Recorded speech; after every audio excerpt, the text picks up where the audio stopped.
Isa ka ba sa mga matagal nang nagmamaneho pero medyo nalilito pa rin sa mga bagong restrictions or driver's license codes ng LTO? Pag-usapan natin yan dito sa video na to. Ang dami pa rin nalilito dito. Sobrang ganda kasi ng information dissemination ng LTO. Pagkatapos baguhin yung isang sistema, gagawa lang ng infographic na nakakalito, tapos bahala na kayo, yung mga tao, na umintindi nito. Tanggapin na lang natin to, kasi sabi ko nga, ang pagmamaneho ay isang pribilehiyo. Kaya dito sa video na to, susubukan ko para linawin ang mga ito para sa inyo. Ito ang mga bagong driver's license codes o tinatawag na DL codes sa bagong lisensya nyo. A, A1, B, B1, B2, C, D, BE, at CE. Lahat yan, pag-usapan natin. Ang DL Code A ay para sa mga motorsiklo or sa mga two-wheeled vehicles. Kung nalilito ka dito, isipin mo na lang na ang letter A ay ibig sabihin yan para sa mga ayaw matraffic, ayaw sumunod sa guhit, at mga ayaw mag-helmet. Oops, kumalma kayo, rider din ako. Nagjo-joke lang naman ako. Kabilang dito ang lahat ng uri ng motorsiklo. Mapa-automatic, semi-automatic, at manual. Kabilang na dito yung mga Rusi, Barako, Raider o Sniper na pang-banking nyo, or yung mga galit na mga nakamiyo, or para sa mga naka-tie spec na NMAX or PCX nyo. Boss Carl, paano yung mga naka-big bike? Pasok pa rin yan dito. Sabi ko nga sa inyo, lahat ng uri ng motorsiklo. Sama mo nyo na pati yung mga Dominar o KTM Duke 390 na sobrang iingay, or yung mga BMW GS R1250 na madalas medyo mataray. Lahat yan pasok sa Driver's License Code A. Ang sumunod naman dito ay ang A1. A1 para sa mga three-wheeled vehicles o para sa mga tricycle. Kung ang motorsiklo mo ay may sidecar, mapapampasada o pampersonal, dapat meron ka ng restriction na A1.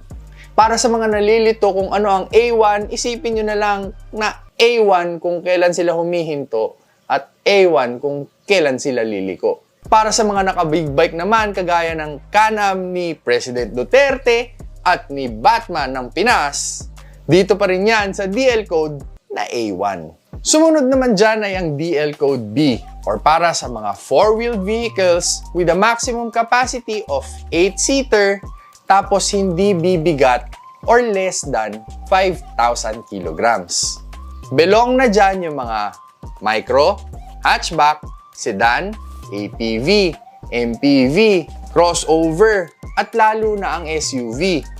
Pati na rin yung mga pickups belong na rin dyan. Andyan na yung mga Wigmerion, Toyota Vios, Honda Jazz, Mazda CX-5, pati na rin yung mga Honda Civic na mga packboys dyan. So para sa may mga malalaking SUV na pangmalakasan katulad ni Kong TV, pasok na rin kayo sa DL Code B. Basta pang personal at magaan, DL Code B ang sagot dyan. Ang sumunod naman ay ang DL Code B1, or para sa mga van, jeep, or kahit na ano pang pangmaramihan.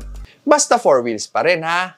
Mapa-high-ace commuter na pang biyahin yung mga tropa, or artista ba ni Vice Ganda, basta ang balak mong imaneho jeepney o van, DL Code B1, dapat meron ka. Ang last sa mga DL Code na may letter B ay ang B2, para ito sa mga light commercial vehicles. Kasama niya dyan ang mga Mitsubishi L300, Hyundai H100, Suzuki Carry at Super Carry. At halos lahat ng ginagamit pang-deliver sa Transportify, Lalamove, Lazada o Shopee. Ingat lang, kasi halos lahat ng may driver's license code B2 namamagnet na mga smoke belching na operasyon tapos madalas nabibigyan ng ticket.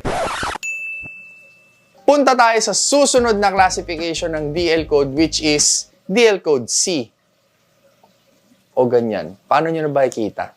Anyways, para ito sa mga heavy commercial vehicles or yung mga dump trucks, cement mixer, or mga fire trucks.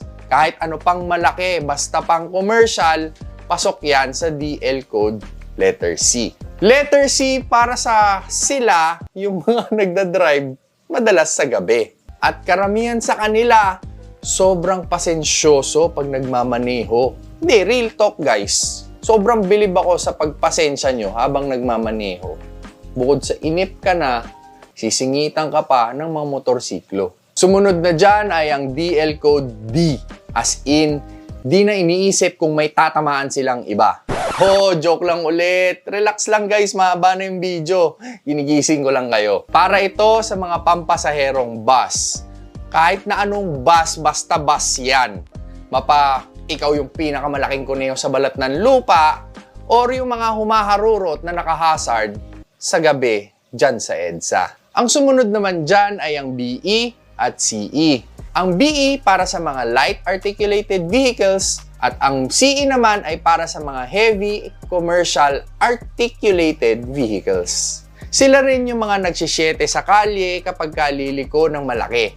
Ito yung mga pag nakasalubong mo sa kalsada, bababa yung pahinante, tapos sisenyasan ka na meron silang malaking liko.